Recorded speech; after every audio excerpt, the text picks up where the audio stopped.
Welcome back, everybody. It's the Fantasy Pros Dynasty Fantasy Football Podcast. I'm your host, Scott Bogman.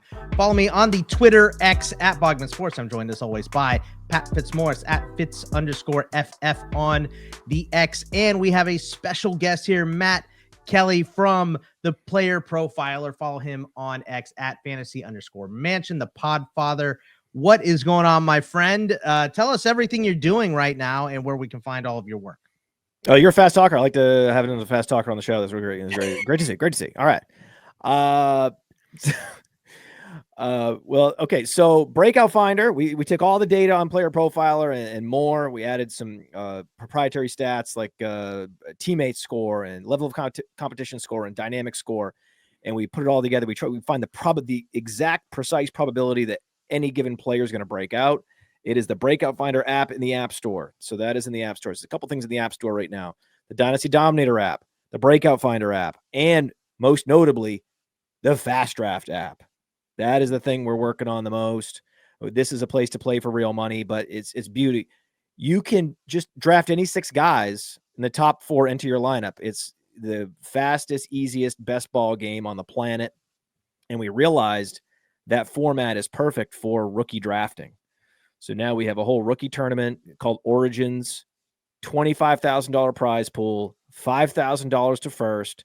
You just do rookie drafts. So we're just rookie drafting all day. This is on fire. I've never seen anything like it. We're very blessed that the people in the Dynasty community are very rookie obsessed, and they're talking about fast draft, and everyone's going and they finally have a place where you've been studying and researching and listening to Pat and so many other people talk about rookies. And now you can take that knowledge and go make thousands of dollars with it on Fast Draft. So that is the move. The code is Podfather. Get a $50 deposit bonus when you deposit there, and you can draft like 75 teams and get a whole portfolio of rookies. And then you can show everybody, hey, here's my portfolio. The percentages are right there. I've got X% of RJ Harvey. I've got X% of Jalen Noel. And that is your receipt forever. And if these guys hit like you think they will, you'll make a bunch of money. Totally random names you picked there, right, Matt? Had nothing to do with your drafting habits at all, correct? No, not me. Of course not me. not. I don't absolutely love RJ Harvey. No. I think we're going to get into that today, by the way. We are. Today on the show, we're talking about our tiers for each position for the rookies. And Fitzy, lots to go over here. How difficult was it making tiers? Was it easy because you've been through it? Or when you got to it, were there a few couple tough decisions here? I definitely had a couple that I was scratching my head over. Pretty easy, honestly. I've been so rookie obsessed for the last couple of months. It's I kind of had it sorted in my mind how I wanted to split these guys, but then again, I don't know. Sometimes there are some kind of arbitrary cutoffs where it feels like it's really close. Should I cut it off here or there? But yeah, for the most part, pretty easy exercise. Matt, was this pretty easy for you as well? Yeah, pretty easy. Deep in the running back tiers, right? Trying to make decisions more like running back tiers. Right. Oh man, I had to do it. Had to do it. You are a little more granular, and we're gonna get in. We're gonna start with the running backs here, of course, first. But before we get there, let me tell you guys that the winner of the signed Stephon Diggs Texans jersey giveaway is Anthony B. Please get in touch with our customer support agents at mailbag@fantasypros.com with your mailing address and your proof of subscription to Fantasy Pros, the Fantasy Pros YouTube channel. We will get that shipped out to you. Again, the winner is Anthony B. Congratulations. And if you want a chance to win a signed DeAndre Swift Bears jersey for free, FREE, courtesy of our friends at pristineauction.com, all you have to do is subscribe to the Fantasy Pros YouTube channel right now. Drop a comment below on any Fantasy Pros Dynasty podcast video, and that's it. We will be announcing a winner right here on this channel. So stay, pay attention, drop a comment. It's easy, and you could possibly get a free jersey. So let's go ahead and just so everybody knows. Yes. If you win the DeAndre Swift Bears jersey, you should probably sell it before the draft. You think so? That is a pro tip for everybody out there who loves DeAndre Swift and wants to maximize their DeAndre Swift jersey value. I recommend unloading that before day one of the NFL draft. We saw him work last year, but we've also seen him work with Ben Johnson, and it did not work so well. So I don't think this has anything to do with Ben Johnson. Probably not. And probably has everything to do with some of the players we're about to talk about. Well, let's dive in. And I found it interesting in running back that we have mainly the same guys for the top 3 tiers for us, but it was interesting in breaking it down. Fitzy and I had Jeanty at 1. You also, of course, had Jeanty in 1, but you didn't have separation from what we see as the next group, or maybe even the next couple groups here, because Matt, in your tier, it went Jeanty with Hampton, Henderson, and Judkins. So is there really no separation from Jeanty to the rest of the pack here? The reason there is separation, like on Player Profiler, we have these dynasty rankings with lifetime values. So you can see that the tiers actually are as granular as possible, because you can see there is clearly a difference in dynasty value between Jeanty and Marion Hampton. Why that exists, I'm not so sure. Along the way, the last 6 months, for whatever reason, NFL evaluators, mock drafters, Devy players, the decision was made from on high that Ashton Jeanty is just built different, is different, so much different. He's clearly the guy, the first running back off the board, top 10, Bijan plus talent, maybe Saquon. And I'm looking at this as a potential trap situation where we have a Mountain Whack player. I know it's Mountain West, but we have a Mountain Whack player going against low-level competition, getting 3 million billion carries. 1 billion carries, 3 billion. So if you're going to be getting 3 billion carries in the Mountain Whack, I have incredibly high standards for your production, your efficiency, your involvement in the passing game, all these things. And he was good. He was very involved in the passing game. He was the featured option there for sure. But I don't love that he came in light. I don't love that he wasn't, catching the number of passes out of the backfield that we've seen other top 10 talents like Saquon Barkley and Christian McCaffrey, when they were in the peak of their powers in major conference programs, by the way. And then we go to the combine and the pro day, and he just no-shows and just thinks he can show up in shorts and a tank top, and that's going to be fine. And it's not fine, because we don't know exactly how fast he is. We know that Marion Hampton is a total beast.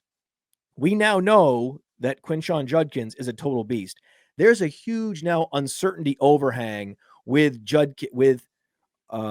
Jeanty, where now I'm just forced to trust all the tape guys and the NFL evaluators who have been so wrong about so many players for so many years, including first-round picks from the Mountain West like Rashad Penny.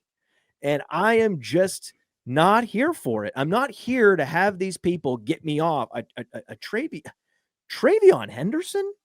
Did you see what he did as a freshman?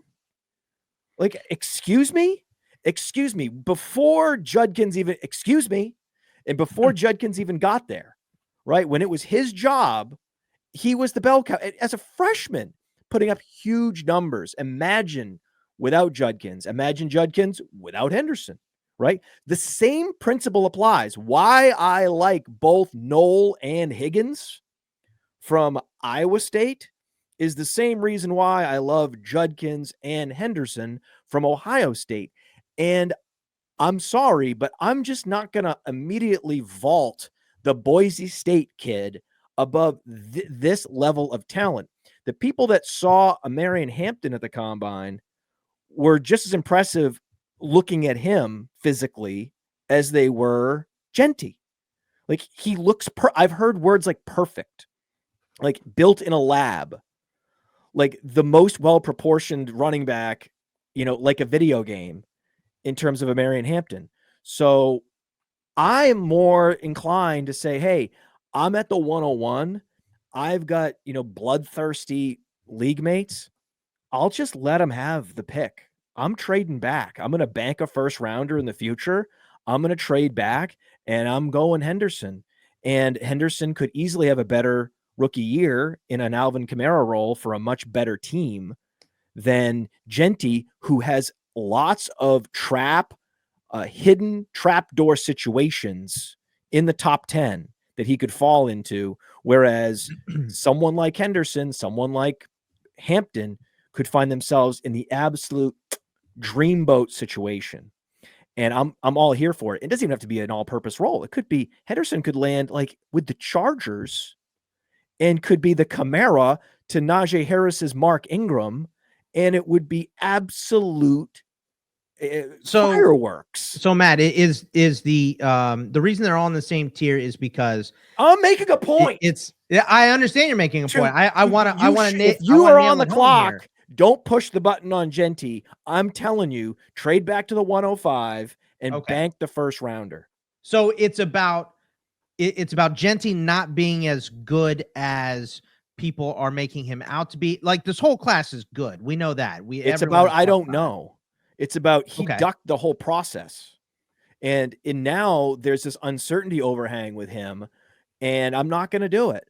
If he was Ja'Marr Chase, and Ja'Marr Chase had the opportunity, in fact, there were rumors that his agent told him not even to work out, and that he said, no, I'm working out, because what happened was during COVID, I don't know if anyone remembers this, he was working out with like Rondale Moore and a bunch of other prospects in Texas in this one gym that was allowed to stay open in like COVID, like March 2020, right?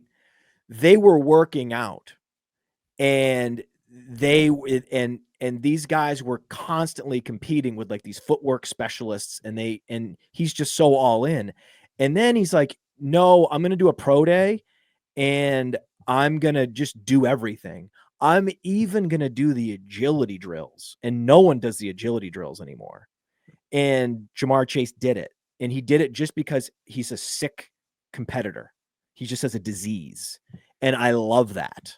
I love it. So that's like, oh my God, please, by all means, draft him over Kyle Pitts, please. Oh, whoops.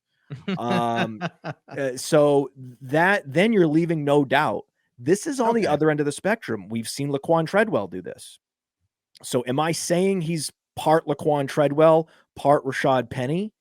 No, he's clearly a great elite prospect.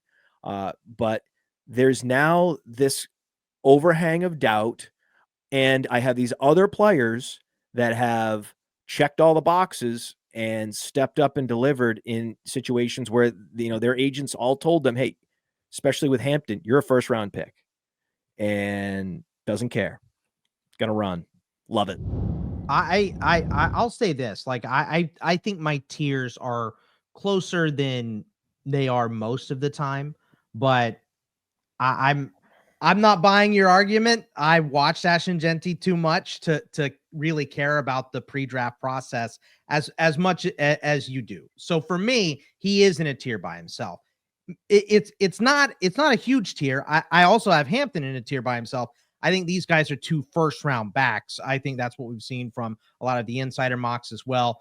Everybody knows if you're drafted in the first round, you get a little more leeway. Maybe the least of any position is at running back, because you're least likely to be drafted in the first round. But I understand your argument. I think my tiers are close enough to not care about that as much, the pre-draft process. But Fitzy, are you swayed?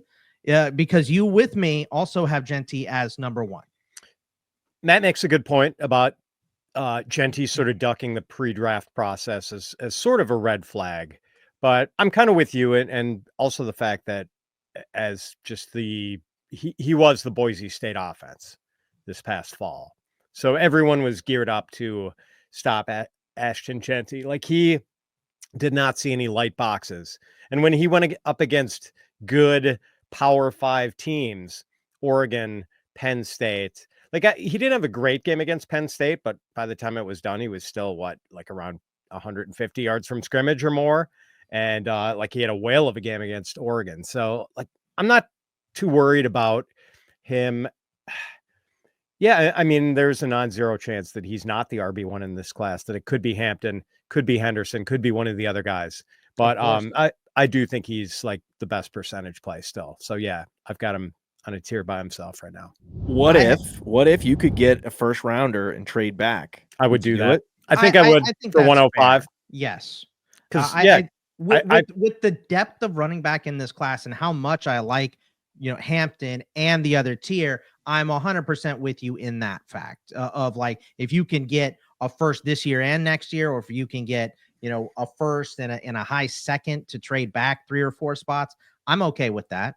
I think that's fair with the depth of this running back class. So, but in doing tiers, maybe it's just the way we're processing these things in our brain.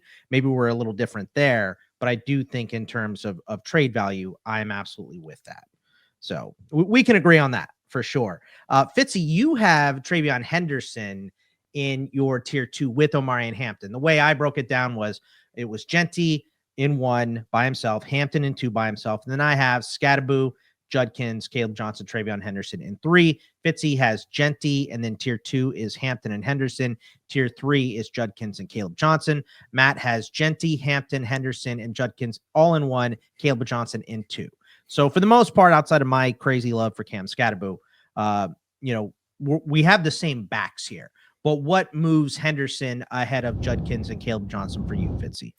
Yeah, I love Hampton and I love Henderson, and I think I feel the same way about Henderson that Matt does. I think it was Matt who I first heard coin the phrase satellite back plus, a guy who can be your passing down back and who can handle, 40 to 60% of the early down work too. I think that's kind of what we're seeing with Jahmyr Gibbs right now in Detroit. And I think Henderson can be the same sort of explosive player. Like Matt mentioned it, like before Quinshon Judkins got there, and when Henderson had more of that backfield to himself, because he certainly didn't this past fall. He didn't have more than 11 carries in any game until the national championship, and then he had 12. But earlier in his career, he was more of a bell cow. I don't think that's the role he's going to play in the NFL, but like he could have a pretty hefty role. One of those things where he doesn't get beat up, toting, getting 400 carries in a season like Saquon Barkley just had, but he's going to have a beefy enough role to make a big impact a la Jahmyr Gibbs. 19 touchdowns, 27 catches. Yes. I mean, pretty good. Henderson's incredible. I think the only question I really I have with him is staying healthy. That is all, and put him on Utah. Put him on Utah State. What do you think he does? Many yards. I think maybe people look at him like they do Ashton Jeanty if he's on Utah State. That there's a possibility for that for sure. Matt, you have Kaleb Johnson in a tier by himself, but he is below the rest of the pack. Why is he below the rest of the pack? Because he's just not that level of athlete. So in all of our, all our research, all our modeling, draft capital and athleticism matters a lot more for running backs than it does for receivers. So that's it. It just matters. It matters he's probably not going to be a first-round pick. It matters that he's not the athlete these other guys are. The production was just as good, and that means that he's in a tier by himself. He is absolutely in a tier by himself. He is the Nick Chubb of this class. He's probably going to go very early second round, which also means he's probably going to land somewhere bad. That's the other thing. Henderson, I would bet money on this, and I don't even know why. He is so destined to land in one of these unbelievable offensive systems. Like I mentioned the Chargers. We all know that's where he's going. He's going to some team that's going to score 1 million points, and he's going to be a big part of it. Kaleb Johnson we're going to like him because of the draft capital, and we're going to like him because of the touches. We're not going to like the situation. Like I could see him going to the Bears in the second round. Like there's just places I could see him going, and it wouldn't be great. Like him and Swift together in year one wouldn't be great with their offensive line. They're continuing to try to improve it. I get it. But he's just one of these tweeners where after him, Then you're talking about running backs that could slip to round 3. So I think it's a very clear tier by himself situation. Yeah, I think it's Kaleb Johnson is an interesting one. I think all these guys have proven that they can carry a workload, but I don't know. I think the landing spot is going to matter a lot for these. That's going to be the big separator in this running back class to me. I have another question about a guy. You agree though, Fitz? He can't get past the Bears at 39-41, right? Yeah. Raiders at the top of the second would be another possible destination. Well, I thought Jeanty was going there for sure. We'll see. I don't know about that. I mean, I don't think he is. I don't think he is. You guys know where some people are mocking Jeanty to, right? Chicago? Well, Raiders at 6, Bears at 10. Lance Zierlein. I didn't see it. You know where Lance Zierlein's mocking Jeanty? Where? Jets. Why? Yes, that's right. I've seen that before. I mean, yeah, it makes a lot of sense. Like, that's a Jets move. So very Jets. And then by the way, that paves the way for league winner Breece Hall for the Washington Commanders. Fine. You know what? Let's do it. I love that. Let's do it. I was thinking, like, let's see TreVeyon Henderson land in Washington, right? Because he doesn't need a million touches, and that offense is already really good. Well, this is what I'm talking about. This is what I mean. I mean, clearly it would be like a dream scenario for Breece Hall to go there, but the more likely outcome is that TreVeyon Henderson goes to a place like Washington, just one of these franchises which is just ready to pop off. I hope so. I would love to see him there. I have another question about a guy that you're higher on, but real quick, let me tell you guys about Reality Sports Online. By now, most of you have probably heard of Reality Sports Online, the powerful fantasy sports platform where owners get to build and manage their fantasy team like an NFL general manager. But the question is, have you tried it? It's time to go see what all the buzz in the Dynasty community is about. Free agency, multi-year contracts, a rookie draft, multi-team trades, franchise tags, contract extensions, first-round rookie options, automated contract and salary cap functionality, and much, much more. If you think it sounds complicated, it's not. The best thing about Reality Sports Online Fantasy Front Office is that it does not take any more time than a standard league. It just requires more strategy. If you think you're among the fantasy elite, this is the platform to test your mettle. If you're still not sure, you can test your general manager skills for free, FREE, in a mock free agency auction. If you like what you see, use the promo code FantasyPros to receive a 10% discount on your team or league today. That's promo code FantasyPros to receive a 10% discount on your team or league today. Fantasy just got real at realitysportsonline.com. Matt, you have who is it? RJ Harvey here in tier 4 all by his lonesome. So give me the used car salesman pitch for RJ Harvey. Again, this is a situation where we don't know what the draft capital is going to be. He's a little bit older, but age at draft doesn't matter much for running backs. Matters a lot for receivers, right? So things like age at draft matter a lot more for receivers than even draft capital does for whereas draft capital matters more than that for receivers, but the weighting system, right? Draft capital is so huge for running backs, not quite as big for receivers. Whereas with running backs, their age at draft just doesn't matter much.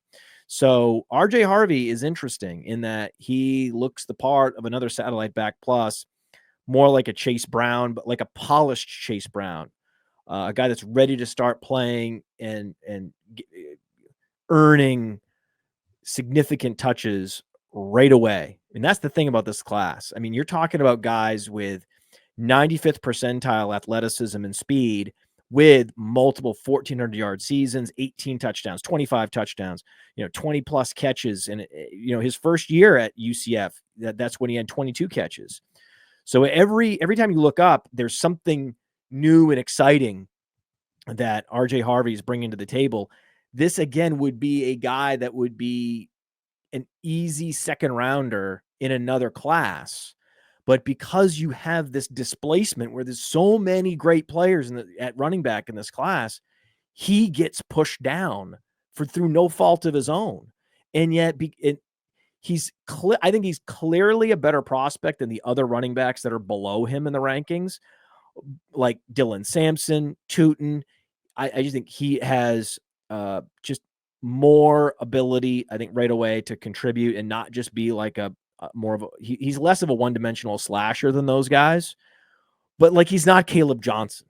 Like he doesn't have like full-blown bell cow on day one, in his range of outcomes. So for that reason, again, he is sort of floating in this weird place where he could be like Aaron Jones with draft capital, which is exactly what you want in a fantasy option, but might have to wait a few weeks.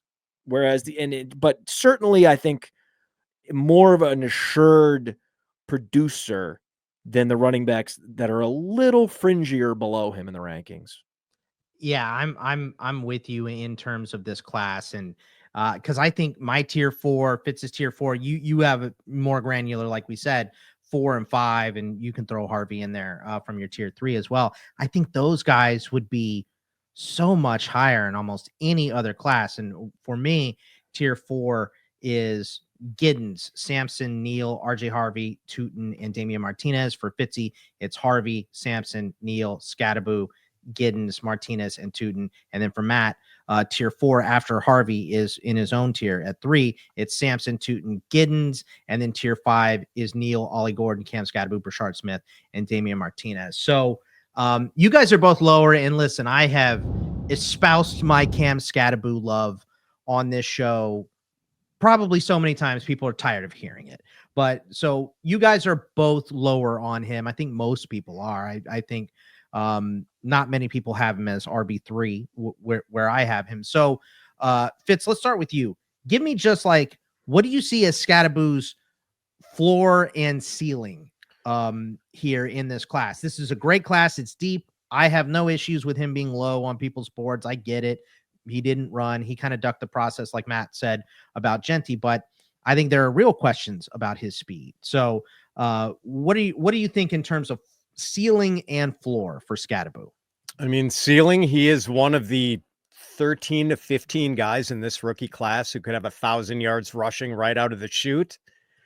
And floor is that maybe he's just not athletic enough. The fumbling problems catch up with him. I know some people have said he's kind of a quirky personality. I'll use quirky is the diplomatic term.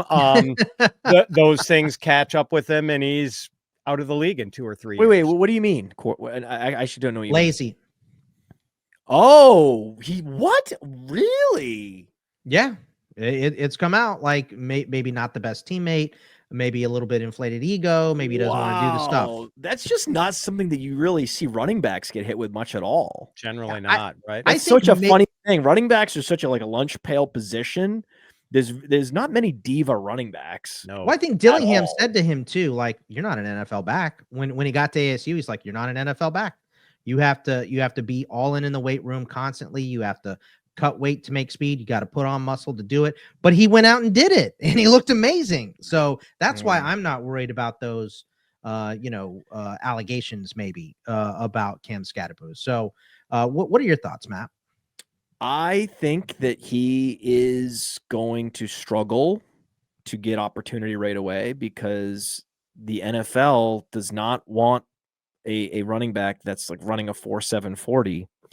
Now there is a case for running backs outperforming their 40 time in the NFL. The problem is 40 time is a much more predictive metric, like I mentioned, for running backs than it is receivers. Receivers, it's a tale as old as time, where the speed score gets unfairly used against them or props them up. Running backs generally need to be athletic in order to have success in the league. I mean, there's a reason why Saquon Barkley is Saquon Barkley, and he's like the best athlete at the position. Just no. So we've seen like our metric sort of a comparison tool at Player Profiler has Skattebo comparable to Jay Ajayi. And I think that if you actually watch the two guys play, ligaments in his knees, Jay Ajayi, even when he came into the league. A lot of Jay Ajayi. Jay Ajayi is an incredibly strong runner, fearless guy. So interesting comp there. So often it's almost creepy sometimes how these comps really kind of like just match the stylistic play of the player. And that's a great example there. Can't ask for better production. 1,700 yards, 45 catches. Like you said, did it all, major conference program. But the history of guys that with that kind of speed, and the problem is the NFL could just refuse to draft him until round 5 because of that. That's my worry. And that's the thing that buries them. If he could somehow get drafted in round 3 like Antonio Gibson, but Antonio Gibson didn't produce, he had the athleticism. It just goes to show what the NFL puts a priority on at running back. And like I said, it's backed up by the data historically. Now, if he could get drafted in the 3rd round, I'd be a much bigger fan. The problem is year 1 could expire on him, and he's Will Shipley. And the next thing you know, you look up the next year and no one cares. That's the problem. If he gets parked behind the wrong running back, and because he's late round pick and there's no hurry to get him any touches, then the year could go by, and then they draft another running back next year, and it's like a wet rope you just can never get a grip on with this guy. And he's not able to make an impact. We'll see what happens. For that reason, I do believe you're wrong for putting him in the tier you're putting him in. You're putting him in a tier with guys we know are going to get opportunities in year 1, and the upside for him is not that high to justify it. There are certain situations where there's going to be a running back who falls to day 3. Sure. But we know if they get the opportunity, it's going to be a laser light show. And so sometimes I can see that, like, really aspirational, pushing a guy up into a tier, though he'll be a day 3 pick. I don't think Skattebo fits that particular archetype. That's fair. And I acknowledge for sure high ceiling, low floor for Cam Skattebo. Definitely lower than the rest of the guys in the tier for sure. You think that's true? Because I don't think that's true. I think he actually has a high floor in that I don't think he's going to go anywhere. I think he's going to be in the league. What is the high floor though? Like if he's not I think he's going to be a very solid runner. I think he's going to earn a job. I think he's going to be a hard guy to get rid of. I think he has, like, guys like Jordan Mason. You've got guys that are very hard runners that have all-purpose skill sets, and they stick around the league. I don't see you need to have some electricity to your game in order to have some upside, or just have the draft capital and be like, okay, you're Sony Michel, you're landing on the Patriots. That there's upside just with the draft capital and the landing spot. Because at the time, the Patriots were a high-scoring offense. So if I knew he was landing in a high-scoring offense with draft capital, athleticism aside, I'll give you upside.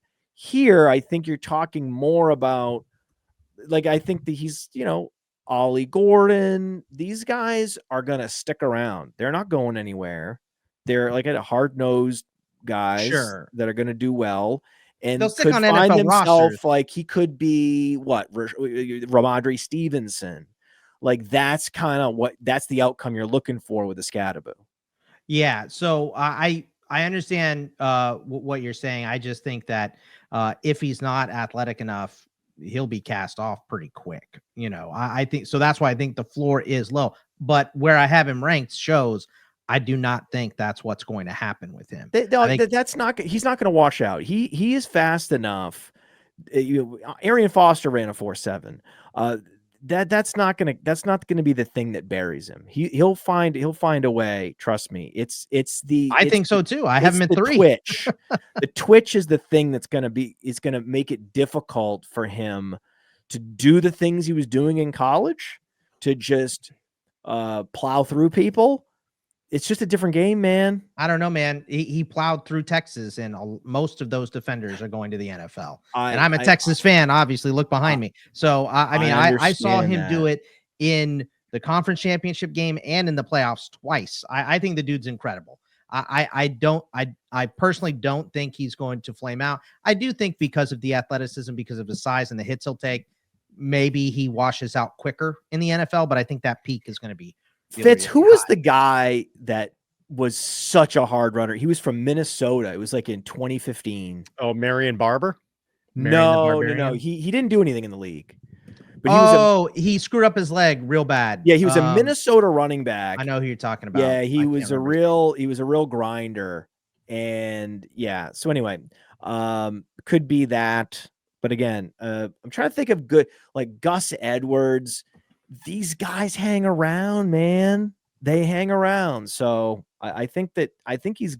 I'm not worried about having to cut him anytime soon if I draft him. But we'll see. We'll see what happens. And I just not sure the juice is worth the squeeze from an upside standpoint where you have him.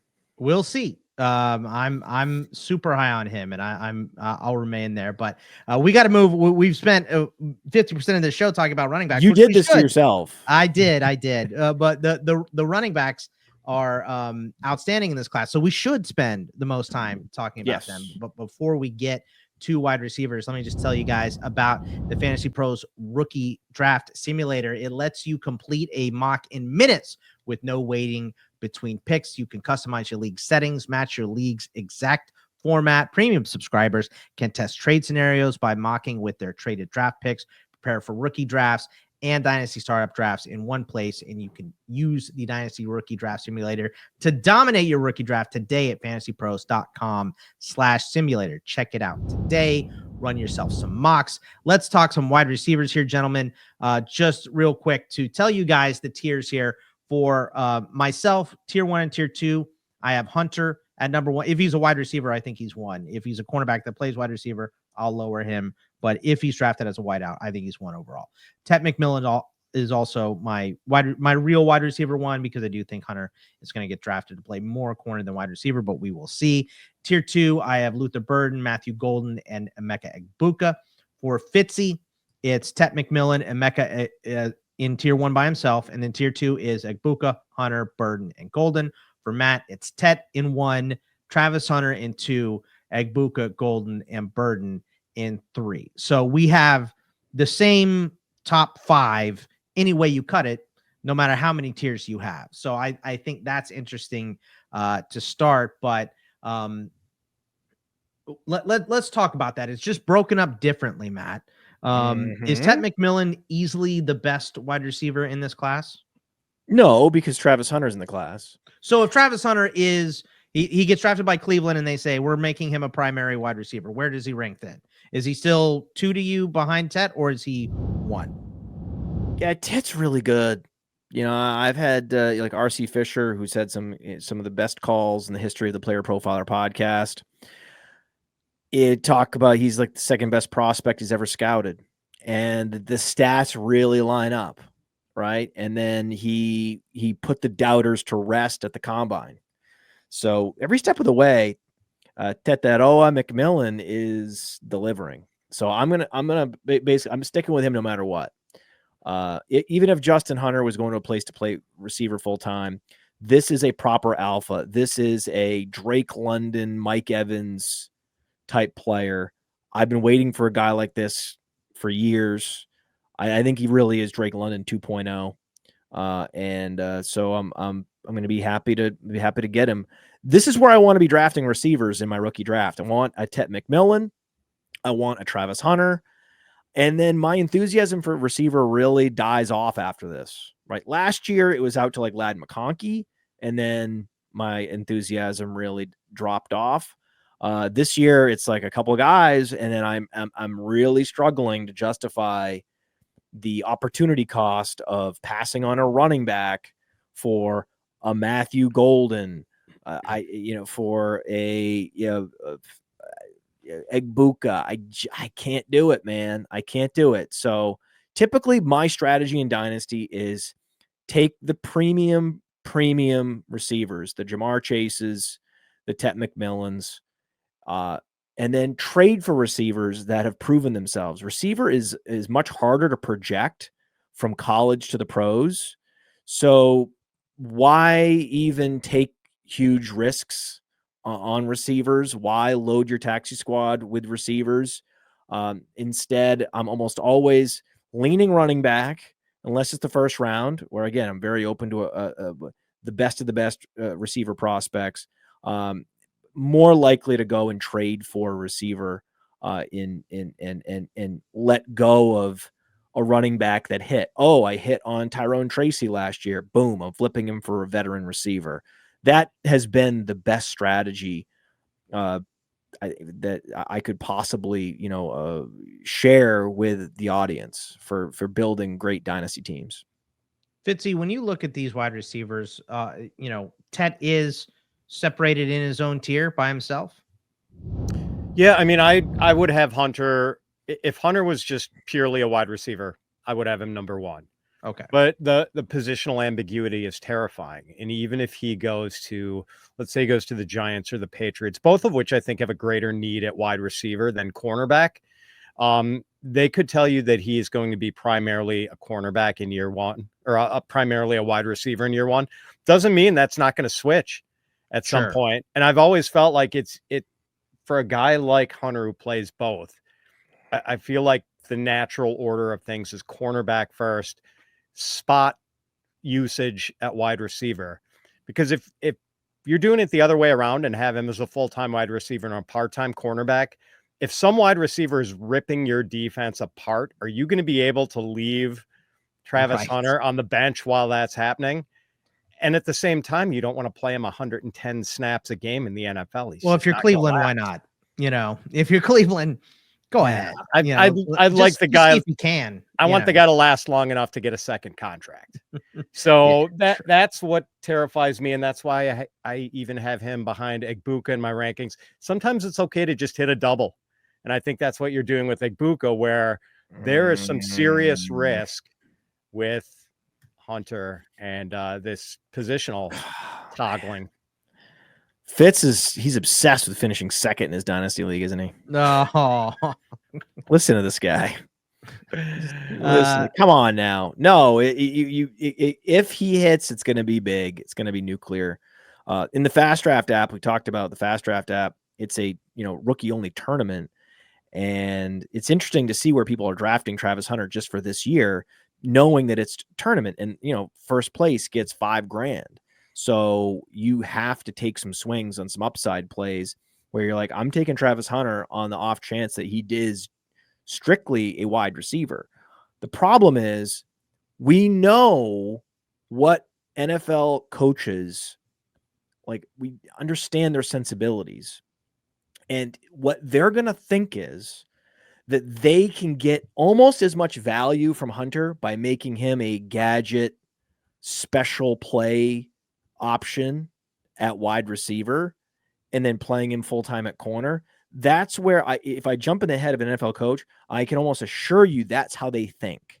They're like, I'm going to get so much value as springing the booby trap on my opponents with this guy at receiver and then playing him full-time at corner. It's almost as good as just having him full-time at wide receiver. We know that's not true, but that's how they think because they are so obsessed with their gadget plays and their reverses and all their special plays. They're going to feel so good about themselves drawing these plays up with Travis Hunter of every fifth play. They're not going to be able to control their love for their own plays with Travis Hunter featured as a rotational guy. And to them, it's going to be maximizing his value. You can see it. Can't we all see how this is going to play out? I mean, I think it depends on who drafts him. I really do. So he's going to go high though. So it doesn't matter. He's going to get used both ways for sure. We'll see how it turns out. I am interested because we're running a little long here, but tier 3 for myself and Fitzy, for me, it goes Higgins, Alec Manor, Jalen Knoll, and Tre Harris. For Fitzy, it's Manor, Higgins, Knoll, Tre Harris. And for Matt, it's Knoll, Higgins, Manor. And then you're not really interested in anybody else. No love for Tre Harris. What about that group though? I get Tre Harris isn't in that group. Tell me about this group at least. Manor is barely in that group. Okay. I mean, I love the Iowa State receivers because they were competing against each other. If they were either one of them were on Utah by themselves, it would be a different story. And they would have put up huge numbers and they would be talked about as locked in first round picks. but because it's Iowa State and they were cannibalizing each other, it makes them both incredible values. And then they demonstrated at the combine, oh, we're sick athletes too. So it's those situations where there's suppressed production, where the athleticism tends to come in a little bit more. You're like, wow, this guy could have been unlocked a little bit to a greater extent in college, but just didn't quite have the offense to support him and his elite friend. Right. So that's why I like Higgins. That's why I just see value there. A.O. Maynor just has a fantastic game. He is the exact prototype of type of player I like to draft. Kind of a Roddy White body type and game that I really like. Tre Harris is sort of exemplar of sort of what's wrong with the NFL, in that he's being sold to us at 204 pounds as an alpha, right? And so to me, he's almost a tweener, where we're now looking at a 204-pound back who runs slow, a wide receiver who runs slow, and we're just supposed to talk ourselves into it. There has such a laundry list of good but not great receivers that have his exact profile going back through time, that get drafted dead center in the 3rd round. And I'm just not here to draft Michael Wilson in my rookie drafts. I'm not doing it. I'm not going to do it. I'm not going to, we look at the comps in the player profiler database of guys like Tre Harris. And like I said, it's just a list of players that had moments back through time, from, Travis Fulgham. I mean, it's just, you can't even, I'm telling you, because we're in the moment and it's April, we forget about all these old outcomes. And it's just what could be the best possible situation for Tre Harris, who he gets open and he's a producer.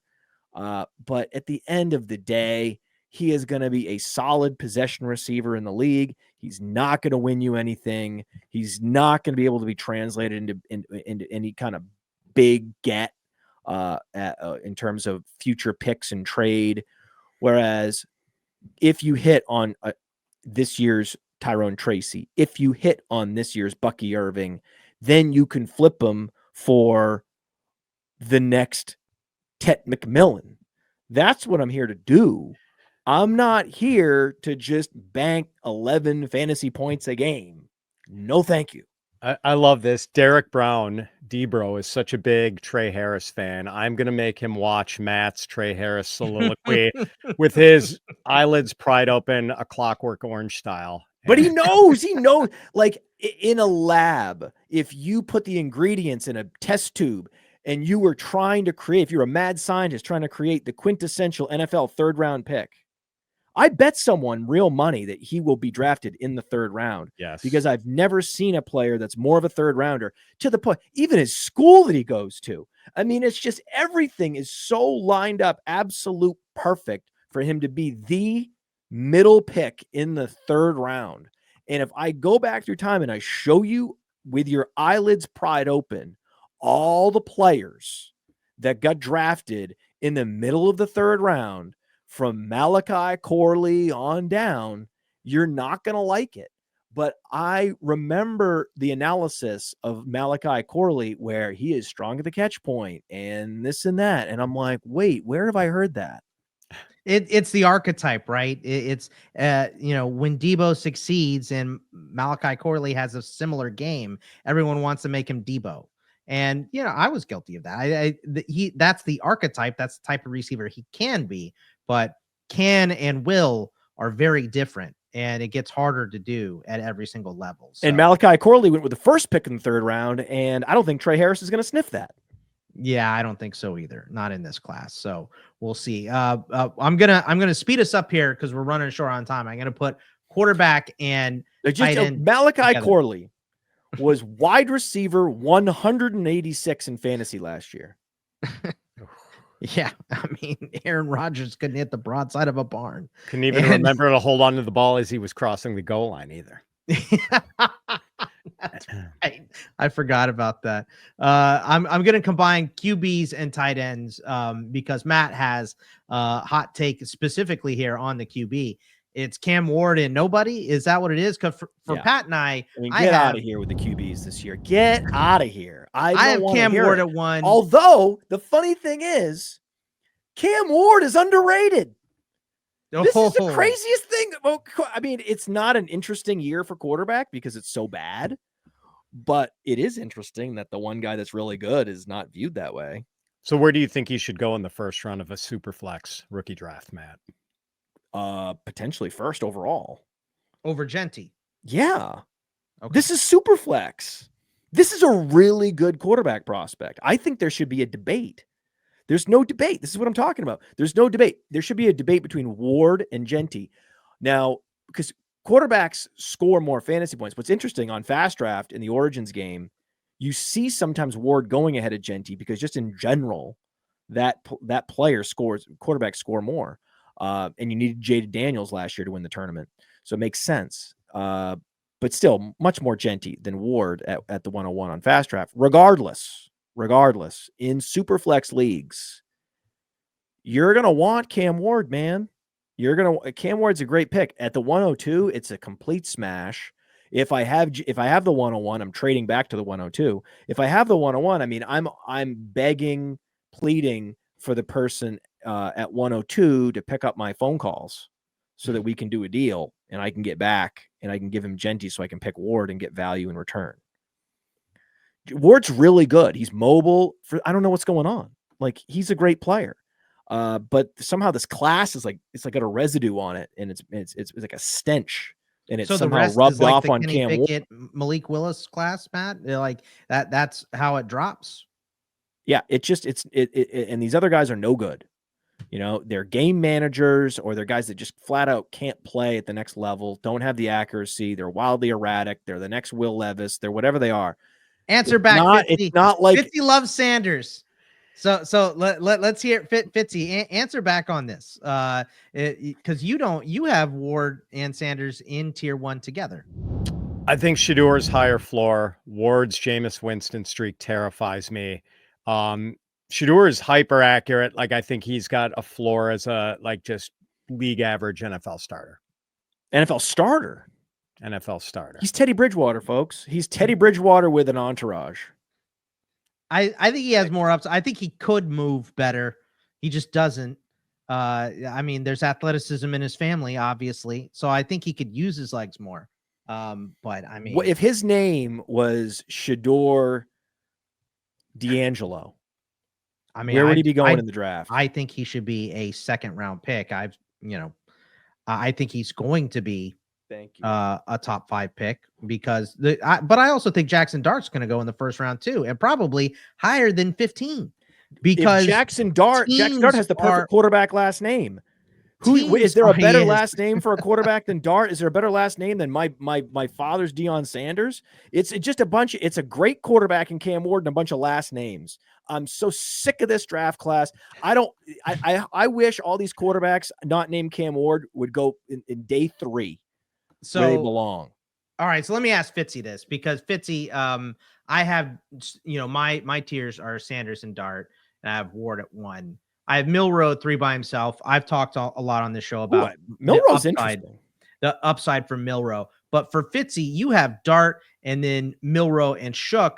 I've seen Milroe in a lot of tier 2s and tier 3s. I haven't seen Shough in a lot of tier 2s, Fitzy. So explain the Tyler Shough love here for us. You asked how easy this exercise was, Boggs, the tiering exercise. I said it was easy. I lied. Tyler Shough was the one. I did hem and haw about whether to put him in tier 2 or tier 3. The only reason I put him in tier 2, there's a lot of talk from Todd McShay and some of the other draft analysts that he could go a lot higher than people are expecting, day 2, possibly round 2. And in which case he at least gets a shot to be a starter somewhere, and he runs. He's got the combination of size, arm strength, and even though he's this bigger Dan McGuire looking dude, he runs with the football. Yes. And he has an impossible to pronounce last name, which means he's underrated. So he is the underrated guy. He should be drafted ahead of Sanders in a rational world that didn't care just about last names. Yeah, I like Tyler Shough He's been hurt a lot. He's an older awesome. prospect. He's not my favorite. So I mean, I don't care to draft him really, but I think he's fun. Milroe, I think, would be a great Taysom Hill. You want a joker for Sean Payton in Denver? How about a little Milroe in the as Payton's I want somebody to give Taysom Milroe Hill. the Jordan Love treatment. Don't touch him for 2 years on the field, at least, and then let's see what he can do, because he's got all the tools to do it. Who, Milroe? Yes, Milroe. He has the arm. He has the legs. It's the processing. Ask the Georgia Bulldogs about Jalen Milroe's passing ability. He's not bad, man. Let's not do this. Before we spring Matt, we have to find out why he hates Colston Loveland. I don't hate Colston Loveland. What did I do to Colston Loveland? We've got Tyler Warren in a tier unto himself below Loveland. This was the toughest one for me. Is that a hot take? I don't know that it's a hot take, because initially this is the hardest one for me. I had to go back and forth. I think that in my overall, I wouldn't have Warren and Loveland close, but in tiers of tight ends, I think they're pretty. The upside is definitely close. I've got a 3-1 wager that Loveland is drafted ahead of Tyler Warren. Well, Loveland's amazing, and you know what? I take it back.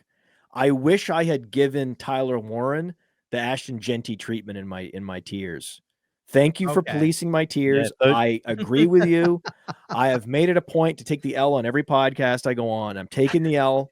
This is you've absolutely right. I screwed up. It was only 11:45 p.m. when I sent these in, and you couldn't be more right. I never am the one running out into the breach drafting tight ends in fantasy football.